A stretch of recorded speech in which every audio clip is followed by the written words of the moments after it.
Baby, my girl Jordan was tired of the men in that household, honey.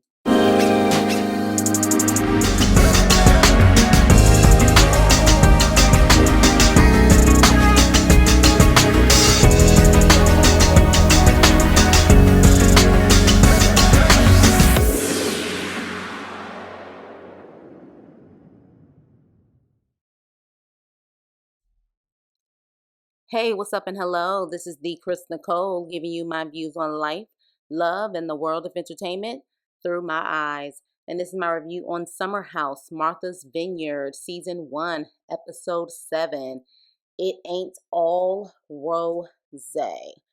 Okay, so we start off with Shanice. Okay, she is still having her girls gone wild moment and decides to, have her breast out. And, she pretty much is saying that everyone is just so serious. She likes to have fun. What's the big deal? Look, I understand you like to be free. I understand that you feel no problem with you just being exposed and naked all over the place. However, there's a certain level of respect that you need to have while you're in public, especially when you are around your friends' significant others, their husbands, their men.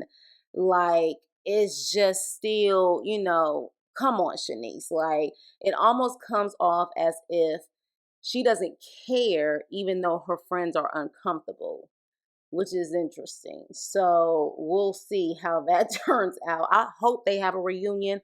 I really do, because I want to see what people have to say after they see the actual season.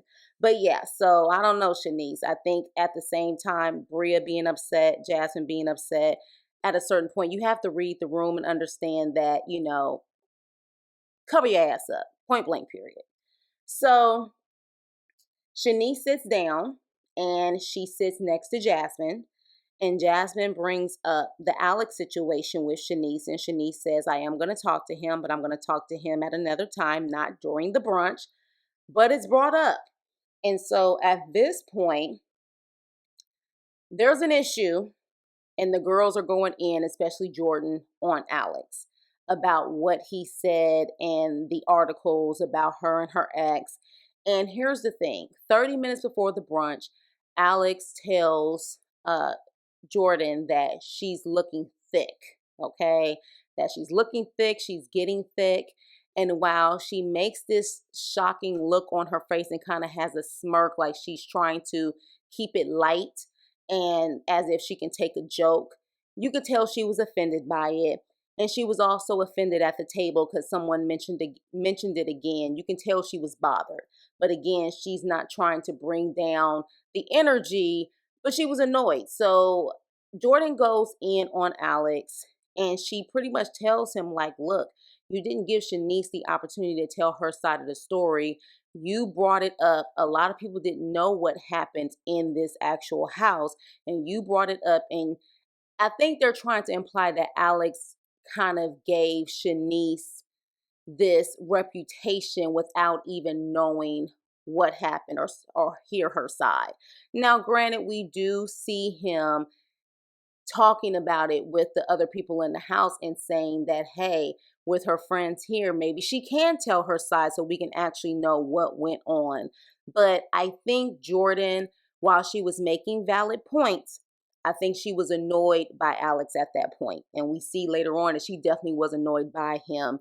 So I think a lot of that, while it was valid, she was annoyed. So she was ready to go in on him anyways. But that's my opinion. But here's the issue. Alex didn't make it better. Because one thing I hate is when someone is talking and you can clearly tell they're passionate about what they're discussing. He decides to say, are you done? And I hate that. Don't, like, it's almost like it's dismissive. And I felt like he was being dismissive based on what Jordan was saying. And she got even more annoyed and she was like, was I talking? So I don't think Alex can really handle uncomfortable situations because he got up and left. But as an adult, you have to learn how to handle adult situations. If you're practicing on your Zen moments, your yoga, your affirmations, you have to understand you're going to have these type of moments. But he pretty much said he was uncomfortable. He got up. And so the voice of reason always in the house either comes from Jordan, Preston, or Jason. And Jason speaks up and he's like, look, someone can make a mistake on maybe how they approach things, but that doesn't make them a villain. And that's what he was trying to say. Like, he's not a villain. Maybe he went about it the wrong way. Alex comes back and sits down. He still doesn't understand how and why or what he did wrong. So overall, he says, look, I don't have an issue with Shanice. I definitely, wanted to hear her side, but trust me, that was not what the situation was. They talk it out, whatever, it's over with. And then, of course, they make a joke about, Jordan being thick, or to all the thick people or something like that. And you can tell they did a close up on her. I was like, see, this is about to boil over later on. So with that, it boils over because one of the next scenes we have Preston, Jordan, Summer, Alex, and Amir. I think those were the ones who were in the living room together. And Jordan pretty much was laying on Preston. And Alex makes a comment saying, I heard Preston and Jordan have slept together, or implies that that was the rumor or whatever the case may be. Whew, baby. Jordan, she was annoyed at that point. And the thing is, I think Jordan is close to Preston as far as the men in the house, because one, Preston is just that cool. Like, I could see myself being friends and kicking it with Preston because he's just very level-headed, just very nice. Like, I could see that. But also, clearly she feels that these guys in the house keep making these little snarky ass comments, especially because she's been in Playboy and things like that. They're making comments that make her feel uncomfortable. And so I could see why she would also stay connected with Preston, because Preston is gay. She knows that he does not want her. Everything that they say and do is from pure intentions and is genuine, a genuine friendship. So she gets up and she says, Alex, do I talk about your veganism? Do I talk about you being sober, but yet you say that you are sober, but you had a couple of drinks or whatever, or you're still drinking? And Alex is like, I had a couple of drinks this summer. And she said, well, I didn't have a couple of peens this summer. I didn't have a couple of D's this summer. And she was like, I don't make fun of your stuff. Don't make fun of my stuff. I'm serious about being celibate. I mean it. And so after that, she had enough. She went in and she said that since she's been in that house, she feels like they are constantly over sexualizing her. And how while she has, posed nude for Playboy and she's worked as a Playboy bunny or worked at the Playboy, club or whatever, that everything should not be in regards to that. She is a person at the end of the day. And so they showed scenes of Alex, saying that she's thick and also saying some other things that were questionable. And that's what they decided to show. We don't know if there were more things that he said that were caught on camera or things that he said that weren't caught on camera. So at that point, she went off on him, and she also went off on Amir because she said the same thing about him. Because while that conversation before Jordan got there, or I think Jordan had just got there, and Amir was saying, I got dibs, or if we're taking dibs, I have an interest in Jordan. I've heard that type of, convos between men all the time, but I understood what she was saying, that you guys were already taking dibs on who can talk to me or not, and I didn't even have a choice in the situation. So she was just annoyed about all of it, and Amir was so freaked out. Like, he was like, I don't understand what I did or what I said, so much that he went outside to talk to one of his friends on the phone, and he looked like he was crying. He was just that caught off guard and didn't understand what he did wrong. And at that point, he said he realized that him and Jordan are just, they're not going to be the it couple that he expected. And I'm like, you didn't realize that? Like, you could tell that she's not interested. But, I don't know how old Amir is, but with that, I'm glad that the guys, instead of just saying like, you're tripping, get out of here with that nonsense, they hugged her, they embraced her and said they're going to do better. They didn't mean it. They apologized. And I love that, including Amir. Amir, came back in the house and told, Jordan, I'm not trying to disrespect you. All I want to do is protect you. And honestly, I'm going to be honest. I feel this has been going on for years with Jordan. So the stuff that was going on in the house was like the straw that broke the camel's back. I don't think it was just what went on in the house. I just think she was just fed up with a lot of stuff, and everything that happened in that house just kind of like took her over the edge. Like, that's what I think. But again, I could be wrong. What is your take on the situation? But yeah, Amir apologizes to her and they hug it out, and everything was great. So Jasmine, this is like after all of the drama that went on, Jasmine is talking to Silas while they're in bed, and she admits that she is insecure, or maybe she is insecure because she couldn't bring the house together like that, the way that they came together for Jordan. And this is an example of what I mean by Jasmine trying to be a fixer, because again, why are you jealous, or why are you so concerned about bringing the house together like that? That's what I'm saying. She always wants to be a fixer. She wants to be everything for everyone except herself. Okay. And Jasmine, based on what we're seeing every single episode, you have way more to worry about than the people in the house. Okay? Mm-hmm. So next we see sorry ass Silas. Let's get into it, okay? Sorry ass Silas tripping over Jasmine putting a stain on his pants. She was trying to iron his pants and she ended up making a stain. I guess through the steam. I don't know, but there was a stain on his pants.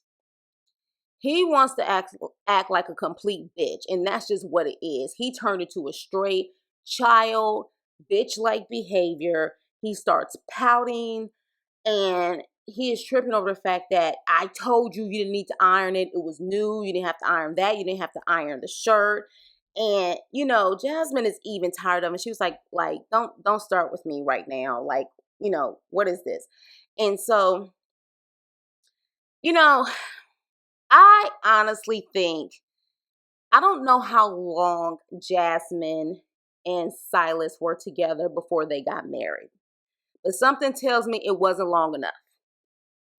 And now she's truly seeing these things and what's going on with him. And I think, in my opinion, the main person who knows how Silas is in the house is Preston, his line brother. That's why Preston doesn't do the dance with him. You know what I'm saying? When Silas has those moments, Preston shuts it down. Simple. And so Jasmine needs to learn how to do the same thing. But he truly trips out over these damn pants. And I was so annoyed at this point. I was just like, fuck you and fuck those pants. Like, if you're going to go off on me like this about some pants, let me just burn these bitches completely. Completely. Like, you ain't going to have no pants. How about that? How about that? So next, we have Jordan speaking to her father, and we find out that Jordan's mother passed when she was 16 years old, and how that made her and her father very close. And I love that connection. We don't get to see enough of that daddy and daughter love connection, especially between Black women and their Black fathers. So I love that they definitely did that. And I'm assuming they have a very open relationship. I'm going to have to assume that he knows that she posed for Playboy, and that connection is still there. Because you guys know, when it comes to parents, a lot of times parents, even though we're adults and it's our life, they sometimes get embarrassed by their children's choices. So even if he did have an issue with it, or maybe he never did, the fact that they could still talk and truly have that bond, I loved it. And we definitely needed to see that on TV, especially reality TV. So Preston is making soul food, and I love that they gave the history behind soul food. So kudos to that, bravo. And also happy Juneteenth to all of my people out there. And so, of course, Preston threw down. They were saying the greens was good and all of that stuff. And so Preston, after dinner, decides that he wants to have a pride party. And he talks about how pride began during the Stonewall riots. So I love that they talked about that as well. And I love the fact that everyone, including the heterosexual men in there, were so accepting and receptive to, the pride party. And even the guys got together to do a dance. Now, it was a horrible dance, but they did it, for Preston, and they were just like truly good sports about it. So I love that. I wish the episode ended there because it would have ended on a positive note. But oh no, Sourpuss Silas, okay, decides to F up the night. And after a good night, he wants to still talk about those damn pants with Jasmine because he wants her to know why he was so upset about the pants. And he was upset because she ruined the pants and she did the bare minimum to try to fix it. Jasmine pretty much says at this point, like, do you understand that your mentality is so screwed right now? And because she says that, he starts to curse at her like, you messed up my effing pants. And so she was like, let me open up this door so people can hear you and hear how you're talking to me. I'm telling y'all, I don't like Silas. I do not like Silas. Like, he did an interview recently on, I think it was Kempire. Kempire did an interview with him. And he said all the right things, like he had a publicist prepping him before the interview. And I couldn't believe anything that he said. I'm sorry. I just didn't believe him. I believe what I see on this show, though. And granted, editing is a bitch. They can edit the hell out of shows. But at the same time, everyone has said on multiple occasions when you're on reality shows like this, you forget that the camera is there, especially when they're in their private bedrooms, because it's not like there's an actual physical person in there typically filming you. There's like a camera that's almost either kind of hidden or somewhere where you forget that it's there.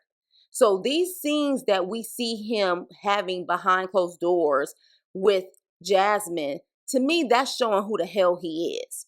Because sometimes I thought he really forgot that the camera was there.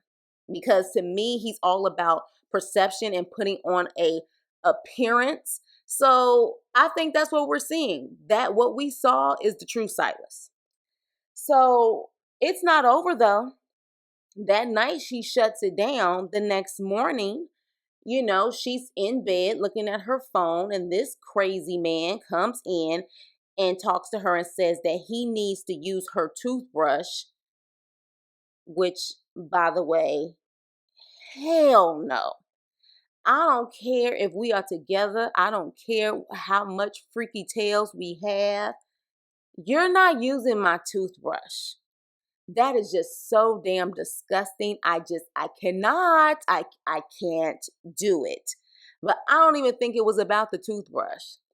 I think, because to me, Jasmine seems like she's a over preparer, like she's over prepared for trips and stuff. I wouldn't be shocked if she just had a spare toothbrush somewhere for them just in case. But he said that, in my opinion, because he was like, I need to use your toothbrush because I used my toothbrush to fix my pants yesterday.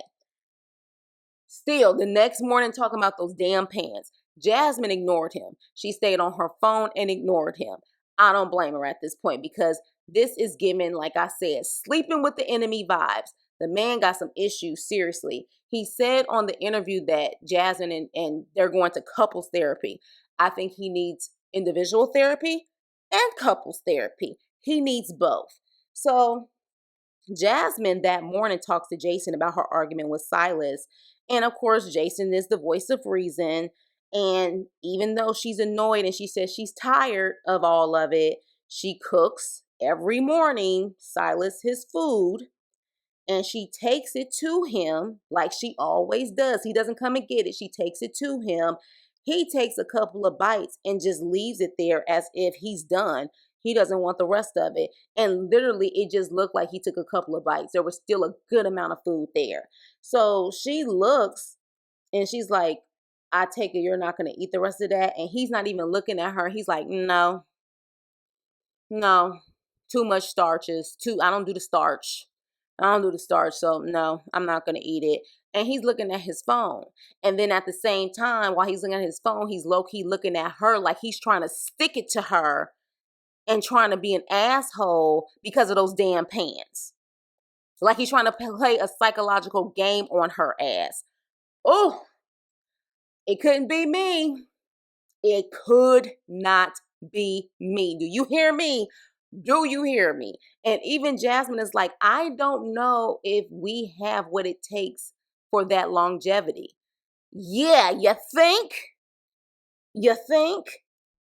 So with that, the episode goes off. Next episode, it gets even crazier. He talks to her. Y'all just got to watch the next episode. Like, honestly, this show is better than The Real Housewives of Atlanta. So I thank the people who told me to continue to watch it because I was done after that second episode with that guy and the whole toilet situation. But this is better than The Real Housewives of Atlanta. They get into it again and he takes it to the next level as far as his disrespect. And then Bria and Summer get into a physical fight. Like, I'm telling y'all, ooh, but with that being said, yes, Silas, oh my gosh. Like at this point, I'm sure social media is eating his ass up and rightfully so because I'll be damned. I'll be damned. Like I would really like to know what his past is as far as how he saw women being treated. But I'm wondering if he'll actually be real and open about that. But anywho, with that being said, this is my review. Please like, share, and subscribe and leave your comments below. And I will see you on my next video. Toodles.